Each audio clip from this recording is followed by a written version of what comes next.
আজকে ঐতিহাসিক মে দিবস। এই মে দিবসকে সফল করবার জন্য আমাদের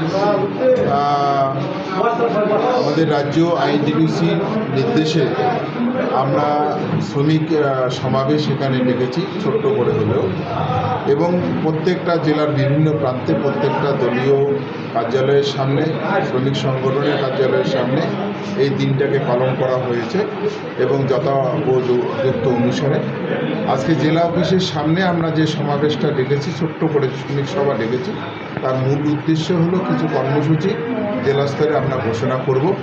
শ্রমকোড কেন্দ্রীয় সরকার যেটা চালু করেছে শ্রমিকদের স্বার্থ বিরোধী, এই শ্রমকোটের বিরুদ্ধে শ্রমিকদেরকে কৃতদাসে পরিণত করবার জন্যে যে চক্রান্ত আমরা লক্ষ্য করছি কেন্দ্রীয় সরকার করছে, শ্রমিকদেরকে রোলারে পিষে দেওয়ার জন্যে যে ঘটনাটা করছে, 8 ঘন্টা কাজের দাবি যে অধিকারটা শ্রমিকরা এই মে দিবসে অর্জিত করেছিল, সেটাকে ভঙ্গ করে দিয়ে এক মানে স্বৈরাচারী একটা সরকার, ফেসিবাদী একটা সরকার 12 ঘন্টা করে কাজ অনুমোদন করেছেন। এটা কোনোভাবে আমরা মেনে নিতে পারবো না। এর প্রতিবাদে যেমন আমাদের চলবে, এছাড়া শ্রমিকদের যে পিএফ আছে, গ্র্যাচুইটি আছে, বা তাদের যে শ্রমিক পরিবারের যে রক্ষণাবেক্ষণের জন্য কেন্দ্রীয় সরকার বা সরকার যেটা দেখভাল করার কথা, সেটা আমরা লক্ষ্য করছি না, তারা দেখছে না, এবং শ্রমিকরা যে পাওনাটা পাওয়ার কথা তাদেরকে দেখা হচ্ছে না।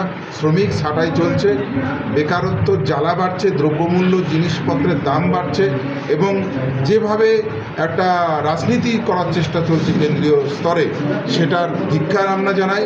পাশাপাশি প্রত্যেকটা জায়গায়, প্রত্যেকটা শ্রমিক যেখানে সংগঠিত জায়গা আছে, সেই জায়গাগুলোতে আমরা কর্মসূচি গ্রহণ করবার জন্যে আমরা আজকে ব্রতী হলাম এবং এটা আমরা কন্টিনিউ করব।